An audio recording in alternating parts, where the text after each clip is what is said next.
welcome back to Yes Girl. Today we have WAJE! Yay! Drum roll! Okay, hey, my name is WAJE. But yes, I'm super excited to be here. Yeah, we're super excited to have you here. Very happy to have you. Oh, thank you. So let's get the ball rolling. Today we're going all in the body talk, from body conversations to body positivity, skincare, period.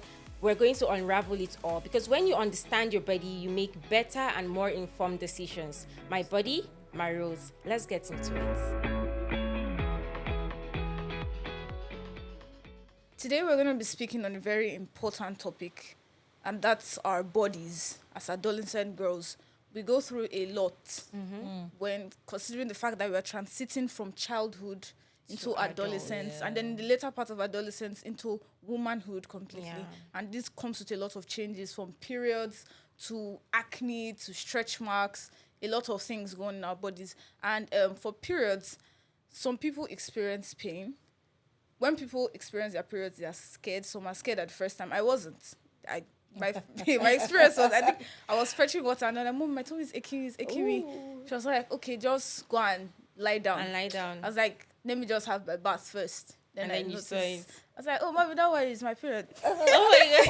Oh, you knew. Oh, that's so cool. I was actually expecting mine. Exactly. I was planning for it. Yeah, I was always one of the youngest in my class. So all the girls in my class already had their period. So I was praying for mine. Like, what is it? Like, why don't I have it yet? So when it came, it was kind of like a relief to me. Yeah. Yes, because I think always sanitary pad came to my school. Right. Sometime before that. So I already had like a pack of sanitary pads. So and an idea of what to expect. This is the first one I'm going to use. And that was happy. So I said, Mommy, don't worry, it's my period. She was like, I said, hey, is it now? And that was what happened. But initially, I didn't used to feel pain at all until one night. I think it was like 2 a.m. I was feeling a lot of pain. Mom said, what's going on? And I said, it's period. She said, but this was not happening before. So even myself, I was scared. Like, why am I suddenly feeling pains and all? It's like the body change. Yes, and when I ask questions, they're like, oh, it's normal, you may not start. So if I hadn't asked, I wouldn't have known. And then the issue of stretch marks.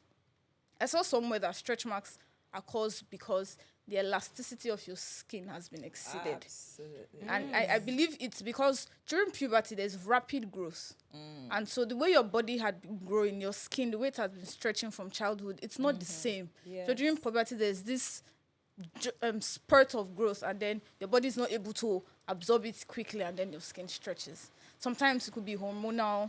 Sometimes it could be, some people are just genetically disposed to have stretch marks. And so it's important for young adolescent girls to understand this concept so that they don't feel insecure about these things. Yes, and even the issues of breasts. So I heard that some people feel pain in their breasts during periods. I don't.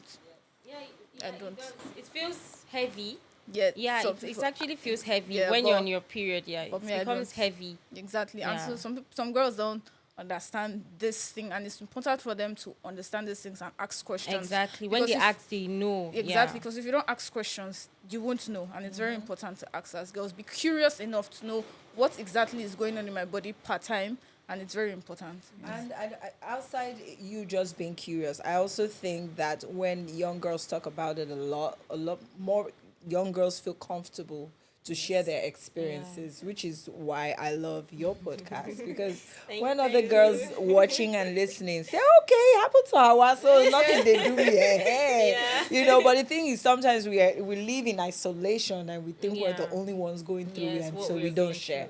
So let's talk about societal pressure. Like, a lot of adolescent girls are pressured in the society. I mean, they're worried about their skin tone, the way they look, how fat they are. Am I too thin? Am I too fat? You're not too anything. You're just perfect the way you are. You're just you. Exactly. And speaking about skin tone, I feel like our society is way more colorist than it needs to be. Like, everybody is so worried about, what skin type are you? What is your skin tone? Are you fair? Are you dark? And it goes both ways. Both the darker skinned girls face backlash from the society, and the light skinned girls also face backlash from the society as well. I remember some people have told me, oh, you're not pretty, you're just fair. And that comes from their own insecurity. Yes, They're not because comfortable with with their their own own dark dark skin. skin, and so Exactly. they try to And make that's why the they other feel the person need feel to very belittle insecure. somebody else's skin. And Yes. then I made a video about that on TikTok about my experience, and 90% of the comments were light skinned girls who face the same thing. Right. Oh, you're not pretty, you're just fair. And then my friend also told me that her teacher in school said it that, oh, dark black is beauty. I mean, that's what everybody says. Yeah. And then she was now saying, don't mind all these light skinned Skin girls in the girls. class. Yeah. As in trying to uplift the confidence Just of the of the dark dark skin, girls. A At the, teacher. exactly, a Yes. teacher, and bringing down that of the light skinned girls. Instead of And making them feel comfortable. also, fat girls in our society go through that as well. A lot. Girls who are thin, pelenge, Yes. atinga, and girls who are Those fat are as well. Hey. Yeah, horrible. Like all those things try Yes. to reduce people's self-confidence. You Yeah. start worrying about, you see girls sucking their belly. Let me go and get ghetto. Let me hold Slim somebody who tea. is I 12 won't has lie. exactly. Me, when I was growing up, it was an issue for me. Like Wow. my daughter will tell me, "Mommy, you have what they call it, body dysphoria, or what they that? call it?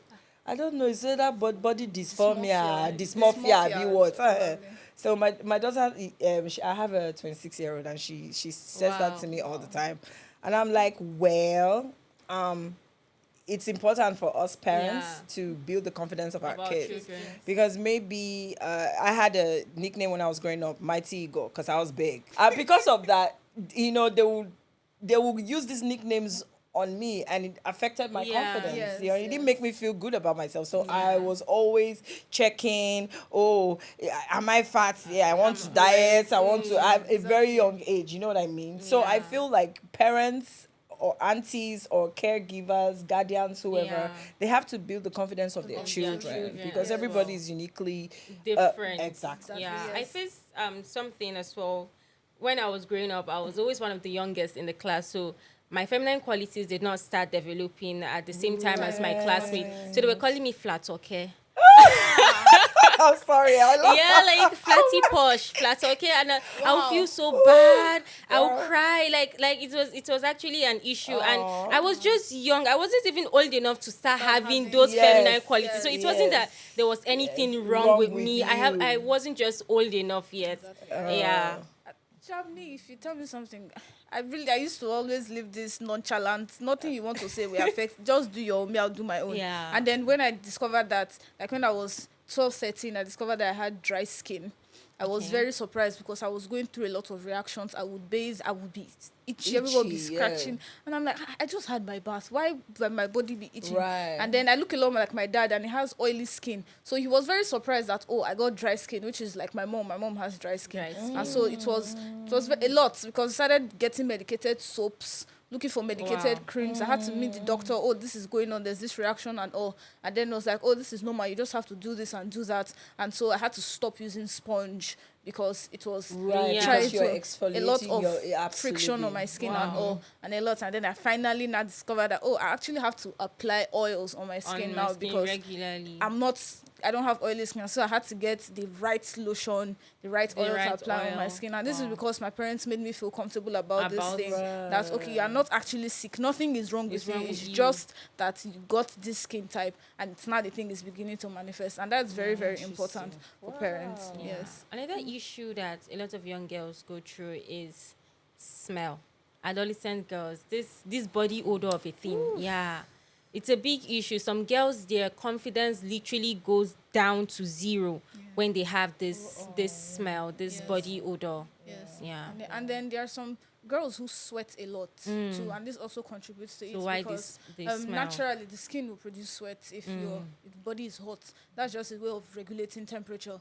And so normally it won't smell until it gets to the outside, and that means it's if your skin on the outside is not clean.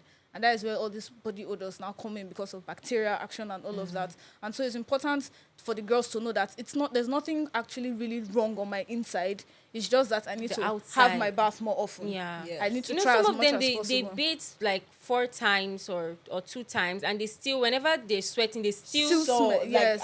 I wanted to come in there because my nieces live with me. They're 13, and they're getting to that point, and sometimes I get a whiff of the, Yes. and let's be honest, we in this part of the world, we are not taught to wash our underwear, the top parts, Yes. every yes, day. Every day. You Yes. should wash your bra every day. Darling, you're young, you're active. Exactly. Yeah. So don't think that that small sweat that just comes on the side doesn't. Yeah. It will. definitely. You wear your bra top to school. You're running all over the place. Yeah, You come then back. You hang it. And pray sun will help you dry it. Then right. tomorrow you will now use Perfume. perfume, That soup, makes soup, it soup, worse. soup. Body mixed. A Darling, lot. That makes it worse. if you like bath 20 times It's enough. until you've washed it, You have to keep Yeah. your you have to undergarments always very and clean. keep that area nice and neat. Yes. Yeah. Yes. Shave. Learn to shave. Yes. Yeah. It's very important. This just helps to prevent. I say with love. It helps to prevent the body odor. A lot, because some people will enter somewhere and the atmosphere Has shit. just gone. Woohoo! Like everybody. There's an will just- aura. Yeah. And you know how like young girls, classmates, they're not really discreet about the thing they say. Is it not that girl that used to To smell? smell. They'll say it in your presence, like so Yeah. you just feel worse about some about girls will just the walk into situation. class and they're like, "Ah, what is What's this?" everything is just meant you don't used to bath. What are you doing with yourself? No, Yeah. young ladies need to be kinder to Yeah. their friends. A lot. You Yeah. need to be kinder and share your experience. Yes. But also help the person, you know. Like I remember when I was in the university, I had a friend whose mouth would smell a lot. And people would laugh. Right? And they say it behind her back. Yes. Now I will tell you. But I wasn't the kind of person that could Yeah. speak. I used to have like all this minty stuff, right? And then I just, had some and I handed it to her. And she was like, "Is my mouth smelling?"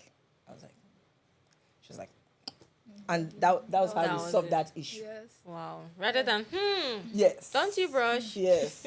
Because she probably brushes. Yeah. But there are some people that, it takes more than brushing to Yeah. get the smell out. I remember my mom gifting deodorant to like a friend of mine. It's not like, oh, you're smelling anything. She just said, "Come, I bought something for you. Try to use you use it in the morning when you bathe, you use this one." So the girl is like, happy about it. But like instead I of making the love person feel it. bad about it, just do it in that kind of way. Like when this one finishes, tell me if you cannot buy another one, or just tell your mom will replace it for you. Buy That this kind one of for thing. you. Yes, Yeah. and then Bless your your mom. mother will Yeah. your mother will understand Yeah. exactly that this Yeah. is what is going Yeah. on. And yes, it's very, very important. We're having this conversation and knowledge is power, right? Yes. And one of the things that, as you guys were talking, I wanted to touch on it, teenage pregnancies. Yes. I feel like the reason why a lot of people go through that, we are hearing of it a lot more. Yes. I feel like a lot of reasons why a lot of girls are, underage and pregnant is because they're either ill-informed, misinformed, or Yes. uninformed Informed. entirely, right? So let's separate facts from myths. People will tell you things like, don't. I actually have an experience of one time after church, we went to lunch with my nieces, and I had a friend there, and because they had just started seeing their period, and I always have the conversation with them. I'm not afraid to have Yes. conversations. So Yeah. parents, have conversations with your babies. So my friend was there and was like, you're still seeing your period. If anybody touch you, you will get pregnant. I said, no, Yes, don't do that. Depending on your age, I'm Yeah. able to pass the information that you need. Yes. You understand? And I feel like this is where a lot of young girls sort of make bad choices, Yes. right? You have to think about your future. Think about yourself. What do you want for yourself? And then when you make the right choice for your health and for yourself, you're able to prevent certain things. Yes. You understand? Don't be Yes. afraid to talk about protection, prevention, stuff like that. Yes. So I'm only saying this because it's not just on you girls, the babies that we have, is also on us, the parents that Yes. you have. We shouldn't shy away from sitting down and talking. And being honest and yes. open, Yeah. about teenage Yeah. pregnancy. Yes, very, very important. And something else I would want to add to your conversation is that a lot of African parents, I would say I would use the word pretentious, because they watch movies, they see that young girls, their children age mates are being sexually active. So what makes you think your child? They just have this belief, they cross their fingers, my child is not doing it, and then they don't even go further to verify or check or anything. Honestly speaking, none of my parents have had, sexual conversations with me. Like, are you sexually, those kind of questions. Yeah. Yes, So they yes. just believe that she's not doing it. Do you understand? have So full confidence in my exactly. daughter. So and that's why we see cases of teenage pregnancy, because Yeah. when your daughter starts being sexually active, or when your son, I mean, it's not just the girls, Yes. they don't have anybody to guide them. They're just figuring it out by themselves. They don't Some have even anybody just to stumble upon it like exactly, that. and that's why they make bad choices and bad Absolutely. mistakes. Yeah. But to be honest, as a parent, it's a tough decision or a tough conversation to have with your kids, right? Yeah. So I would say that even if you're not there yet as to having like conversations with your kids, regarding, sex and all that. We all want to believe that our children are not old enough to. We love that la la land, right? But let's talk about our cycle. Let's talk about our hormones. Let's talk about our bodies. Yeah. You understand? Yes. Let's give the information that is needed. Do you understand your body enough? Do you understand your cycle? Do you understand the hormones? Do you understand what is going on with your Inside, body? yeah. So that way, even as a young girl, she's thinking, okay, do we understand prevention over panic? You understand what I'm Yeah. saying? So that way, Yeah. she's also understanding that, okay, my mom has invested so much information in me that I don't even want to make a mistake for myself. Yes. Yeah. Because truth is, when you're teaching your child, you're giving your child power over their body, right? Yeah. And that's the whole point of this conversation. Yeah. Our body, our power. So Yeah. if I am not giving you the information you need, I'm taking your power away from you. I cannot very expect true. don't have no, that's parents, stop it. Knowledge is power. Yeah. We have to be actually very honest with ourselves. I know of people who believe that, oh, I have body immunity, my body can fight everything. But your body can fight most things, but not all things by itself. Yeah. And so something like HPV, the human papilloma virus, it's a virus that is usually sexually transmitted, and it has about 100 strains, meaning 100 different types. And some of these strains, if left untreated, could lead to cervical cancer. And so it usually presents with like genital warts. And this is why we're talking about our bodies. You have to be very careful and sensitive about things about your body, because some girls don't even know. Some people, you will tell them, this thing is on your face. And like, I did not know. Like, they don't even bother They to don't pay that much pay attention to their body. So it's important to pay attention to your bodies and to know what's going on. And something like the HPV vaccine, it helps to protect your body and then to prevent any problem from showing up at all, because this is our girl power. And the best time to take the HPV vaccine is before you're even exposed, before you're sexually active. It's best to take the HPV vaccine earlier because it works stronger and healthier at that time. So it's important for girls to be very sensitive to their skin and to get the HPV vaccine today. We've talked about our bodies and how we need to be very much sensitive about what goes on in our bodies. And I would like every girl to know that your body is not a secret. It's not something you hide. It's not shame. You should not be afraid or ashamed of it. Your body is your home. Your body is your power. And your body is your responsibility. Asking questions is strong. It doesn't make you weak. Learning is strong. So get vaccinated today before any issue comes up so that you're able to protect yourself. You're not too young to know about your body, and you're not too young to protect it. This is your body. Yes, girl. And these are your rules. See you in the next episode.